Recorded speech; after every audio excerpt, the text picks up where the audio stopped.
That is not fair on the panel. Great.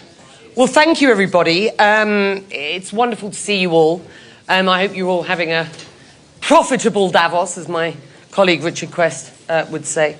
Lowering the temperature in the Middle East.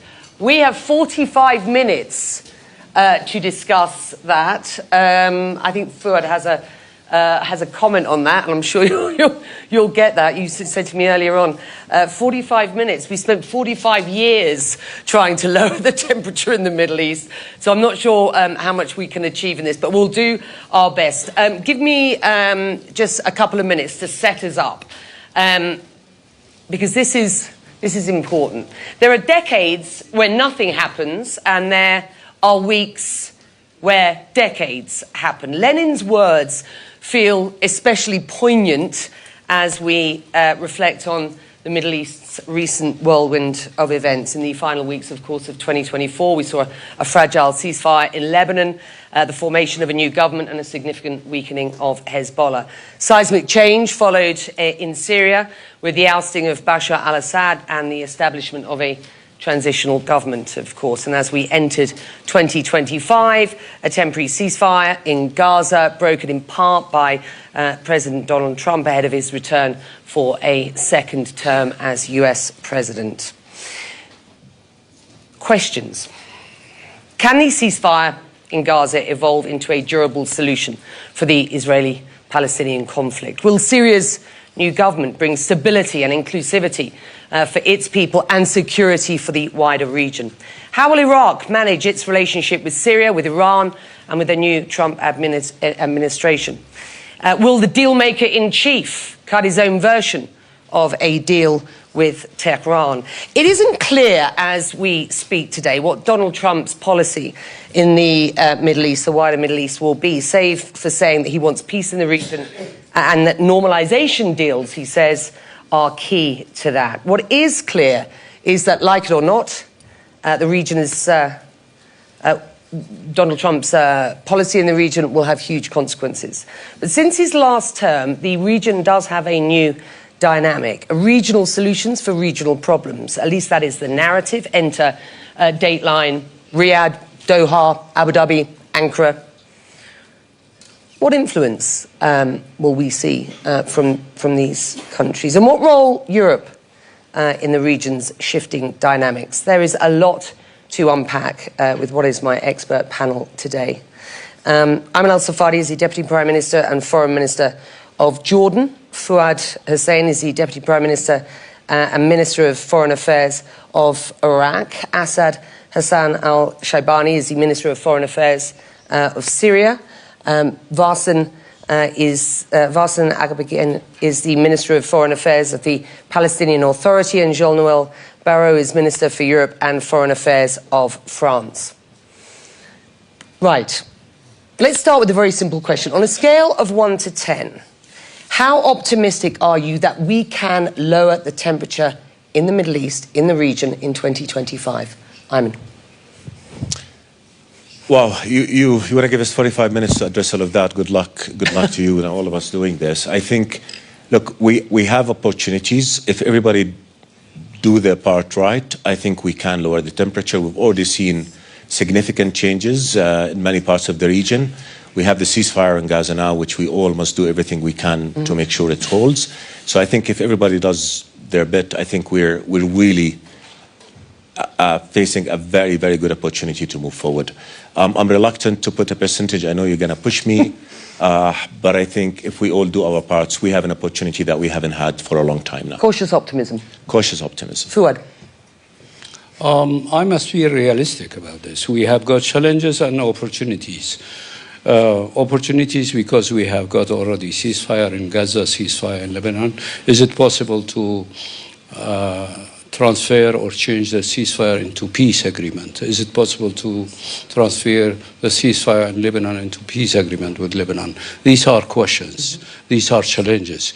Anyhow, we have got some opportunities nowadays, but at the same time, the change in Damascus also offers many opportunities. So how are we going to deal with that? All of us, in the first place, of course, the Syrian people, but also the situation in Syria is interconnected with the situation in Iraq and Jordan and other countries. So on a scale of 1 to 10? How optimistic are you? Anyhow, as I said, these opportunities, they are first steps towards some solutions. But at the same time, we must be realistic about the change of the administration in Washington and the situation in Iran. So cautious optimism. There is another challenge which is ahead. Minister. Yes. Depending on what happened in Syria, of course, we are very optimistic for the future of Syria. Regarding our country, we can say that we are 1 of 10. We can say 10. And regarding for the Middle East, we can say 8 to 9. And regarding to the world, we can say 7. Thank you. Thank you. Minister Barrot. So I would say 5 out of 10. I think we've gone half of the way by lowering the temperature in the Middle East over these past few weeks with a ceasefire in Lebanon, a ceasefire in Gaza, a regime change in Syria. But all this will only be sustainable if this comes with political solutions. So putting an end to brute force that gave way to diplomacy and negotiation was a very important and significant first step. But there is still a lot of work to do to make sure that this is durable and sustainable. Varsen. I'm also cautiously optimistic, but I will say 6, but under the condition that there is a new outlook on what peace entails and what a genuine peace process means. Right, so thank you. I'm pleasantly surprised, but perhaps I shouldn't be, that we've got some cautious optimism. I mean, I said more than cautious optimism, but that's good. That's a good place to start. So, Varsen, let's come back down this line and start with Gaza. How confident are you that this deal will go beyond even this first week of this first stage, and that we can, in any way, expect to get a durable peace at the back end of it?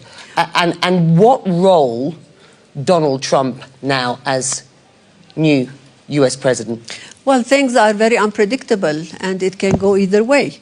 But what we hope as Palestinians, and for saving lives, that this ceasefire becomes a permanent position that would lead us to something bigger.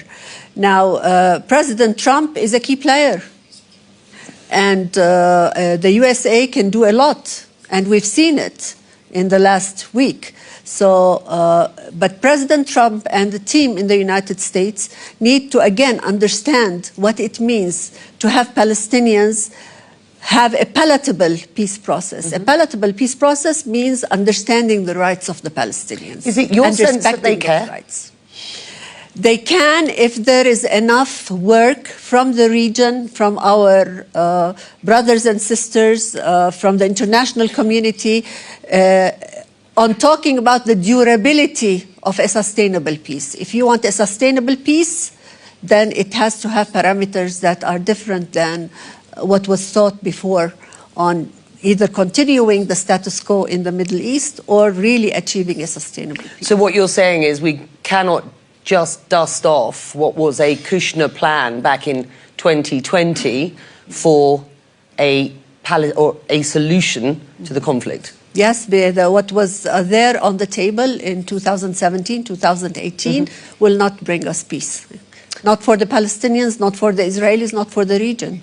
Ayman, how confident are you about getting through this first stage and a push towards a day after deal? Look, I think we're going to see a bottom-up pressure from the people on both sides to ensure that the ceasefire holds, because you know, we cannot forget the hell it has been last year for everybody. So I think as we see the first stage implemented, I think people are going to see the benefit of sticking to the deal, and I think that's going to put a lot of pressure on the politician. I think it is key that also we understand that there is real misery on the ground in Gaza. So being able to bring into Gaza sufficient aid on scale in time is something that's going to be extremely important in creating an environment that would push even harder for the solution, for the ceasefire to hold.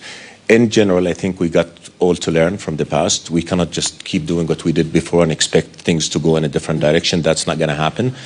Ultimately, we cannot go to pre-October 7 reality, because it is the reality that is the context in which what has happened since then happened. So I think we've got to look at what is it that we can do to make sure that nothing that has happened on and 6 October 7 happens again. And for that, we need to give political horizon. We need to restore hope. We need to navigate through the dehumanization and hatred that has taken root in a much, much deeper way.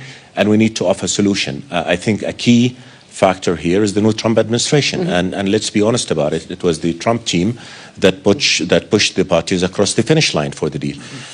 President Trump is saying, I want to be a peacemaker, and that is something on which we're fully aligned, with which we're fully aligned, and we're going to be partners for President Trump in pursuing a peace. We have to understand what would it take to ensure that that peace lasts and is comprehensive and it's just and it is fair and it is peace between people, not just official documents signed. And for that to happen, people have to accept it. And for people to accept it, it has to address the legitimate rights of Palestinians, one last thing, for freedom and statehood, and also address Israel's concern about security and positioning in the region. I think we can do that. We have enough solutions that have been put on the table. As I told you before, Becky, we're not short on ideas, we're short on will. Are we going to garner that will and act together collectively in the region, in Europe, in the United States, across the world, and take advantage of the new spirit of hope that we see in the whole region, in Lebanon, in Syria, and other places? I was in Doha on the announcement of the ceasefire. Steve Witkoff was there. He was in the room with the Prime Minister of Qatar. He clearly has a very good relationship with him. As we understand it, he may go into Gaza to try and ensure the implementation of at least this sort of second stage of the first phase, as it were. But Donald Trump has already said he isn't confident that this deal will hold, this truce will hold. Does that worry you? Look, I mean, there is a chance it will not hold. We're already seeing some signs of failure to commit to what was agreed on in the deal. But I think it is in everybody's interest that the deal holds. I think we have an opportunity in which we can build. And if it doesn't hold, then what's the alternative? And as we talk about Gaza and the risk of the ceasefire not holding, which is dragging not just Gaza into hell again, but dragging the whole region into the anxiety and uncertainty and chaos that we've seen, there is also the West Bank on which we need to keep an eye. What's happening with the West Bank is extremely dangerous. As Gaza, sort of witnesses a degree of end of fighting, we don't want to see that fighting on the West Bank leading to its explosion, because if it does, then we'll find ourselves in the same place. What I want to say is that I think history has proven that security approach will not solve the problem. How many years, decades, has Israel relied on security approaches to ensure that there's no re-eruption, and it did not work. So now I think I go back to what Jean-Noel said. We need a political solution. We need a political vision.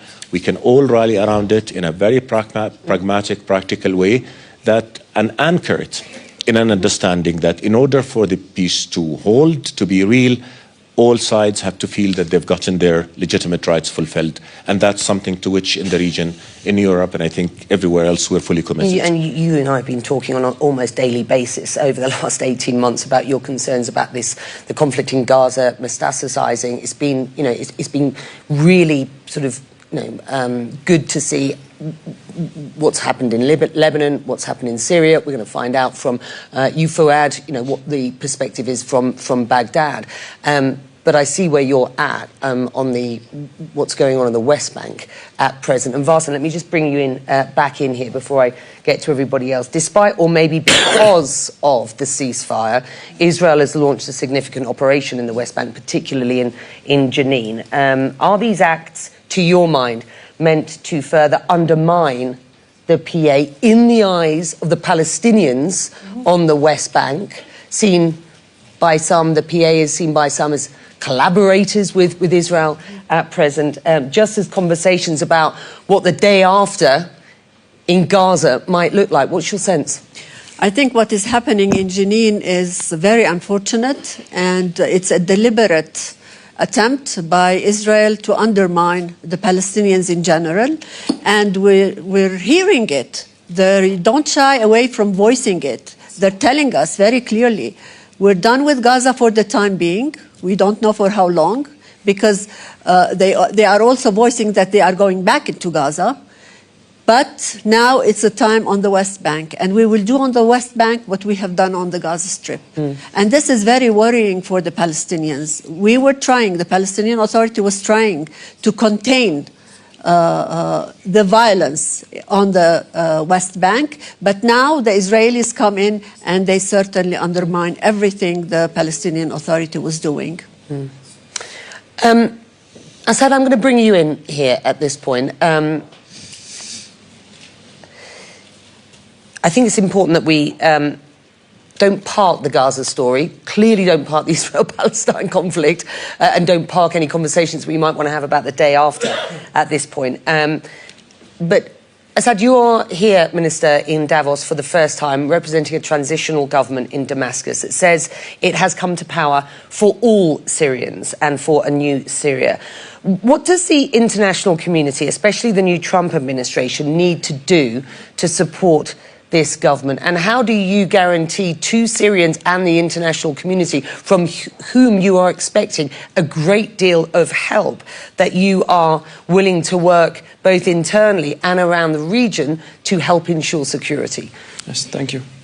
First of all, what's happened in Syria, we are now in 50 days. We bring the hope for all the Syrian people, and also we bring the hope for all the world and for the region. And we were bombed and tortured and displaced during 14 years. And what happened, of course, it brings stability and security for Syria and for all the region and the world. Of course, what we are looking for from the Trump administration that to support the stability and security by removing the sanctions imposed on the Syrian people, and also all the Syrian people has positive expectation from the new administration regarding the supporting the political process and also supporting the new road and new future of the Syria. So, Minister, let me stop you there. How much contact have you had with this new administration? Clearly, it's only 4 days old, but I mean, it's been, in a stage of transition now for a couple of months. And how realistic do you believe it will be that some, if not all, sanctions will be lifted? Yes, the sanctions now, it's turned into against the Syrian people. In the past, the sanctions imposed against the Assad regime because of the torturing people inside Naya and other prisoners. But after the overthrow of the Assad regime, it turned against the Syrian people. But now, removing sanctions, it's the key actor and the key of our development vision, and also the key for a new road for the Syrian people. What contact have you had with the members of the new administration, if any? Have you been in contact? Yes. Of what are they Syria, telling you? It's important actor in the region, and who want to perceive the stability and security in the region, they should talk with Damascus. Have they been in contact with you? Yes. Can you give us any sense of what's been said? No. Fair enough.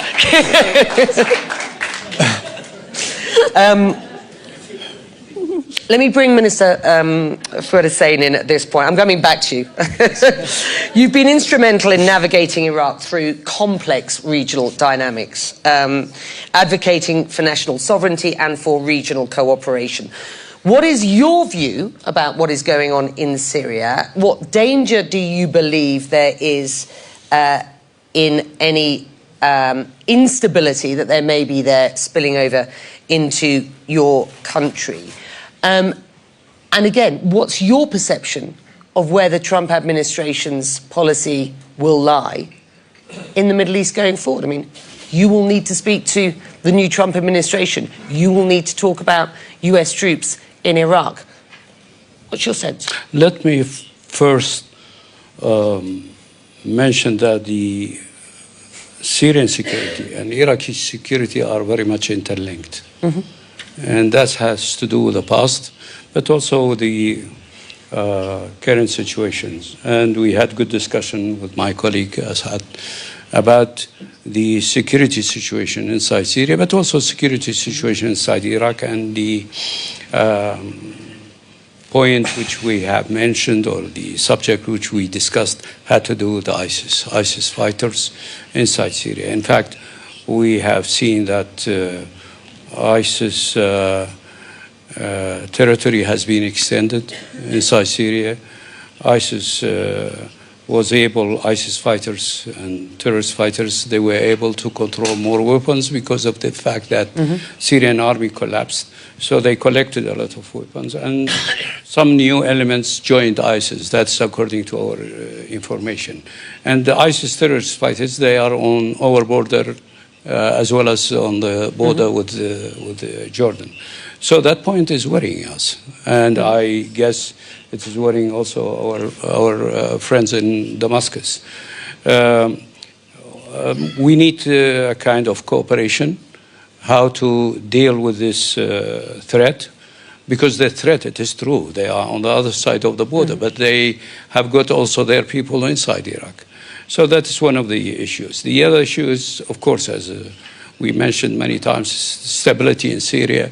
It will be in the benefit of the Iraqi people and Iraqis. So we hope that, and we respect the will and wishes of the Syrian people, but at the same time, this new situation, the current situation in Syria, it needs cooperation and with various countries, and Iraq is included. We are ready to cooperate with the new administration in Syria, and we hope that they will have some steps towards establishing a political process, and the political process which we are talking about has to do with the being inclusive. And when we are talking about inclusive, we are talking about the various components in Syrian society, because at the end, stability, it means stability in all parts of Syria. Stability, it means stability for all components in Syria. And let's talk about northern Syria. We Syria. are not talking only about Damascus. I am talking about various areas in Syria. Yeah, and let's talk about northern Syria. We know the US-backed Kurdish forces in northern Syria are under increasing pressure at present from Turkey. Do you think Ankara will launch an offensive against these groups? And if they do, what is your positioning on this? No, that will be dangerous. Why? For many reasons. In the first place, if there will be an attack on that area, so we are talking about, I guess, 20% of the Syrian area, which is under the control of Syrian Democratic Forces. Fighting in that area, it means more refugees coming to Iraq. We have got now 250,000 refugees from Syria, but in fact, these are registered. But in fact, we have got perhaps 700,000 Syrians in Iraq. So that means more refugees inside Iraq. Fighting in that area, it will threaten the prisons in that area. As it is well known, there are 26 prisons in that area, which is under control of the Syrian Democratic Forces. And in these prisons, we have got between 10 to 12,000 terrorists from ISIS and Al-Qaeda there. So imagine if those will be free or they will be released. Many of them, they are Iraqis. The others, they are Syrian and from other nationalities. What does it mean for ISIS, and what does it mean for the security in Iraq? And in fact, what does it mean for Syrian security? So there are many threats in that area. So that's why we hope that there will be negotiation. There were some contacts and discussion between Syrian Democratic Forces leaders and do you expect HTS leaders, but we hope that these negotiations, the process of negotiations will continue and they will reach some understanding. Do you expect the brokered deal to withdraw US troops from Iraq will continue under this Trump administration? And at present, as we wait to see whether Donald Trump will broker his own deal on and with Iran. What's your perspective of how you might re-navigate your relations with Tehran? And 2 questions. It was a question for me. You see, the first part of your question, how the new administration in Washington is going to deal with the U.S. troops in that area and in other areas. Of course, this is a question for the American to answer. But I think my belief is that they will be there. They will be there because the whole entire situation in Middle East is different than the first, let's say, Trump first administration. Now we are dealing with different challenges. And so I have the feeling that they will be in the area.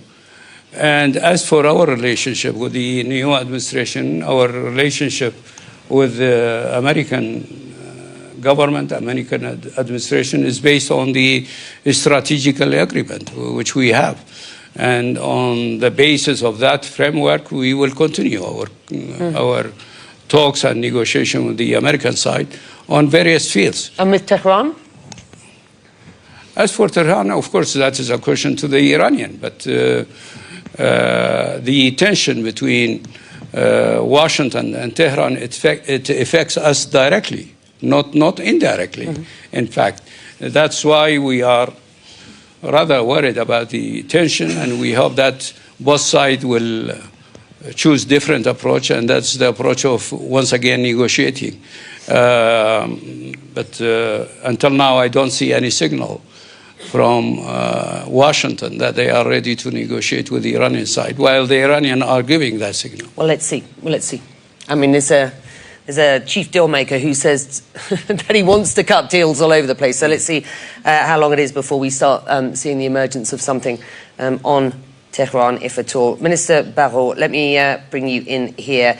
I gave you a chance to sort of, give us a starter for 10 earlier on. So having listened to what we've heard from the panelists here, can you just share your assessment of where you see Gaza?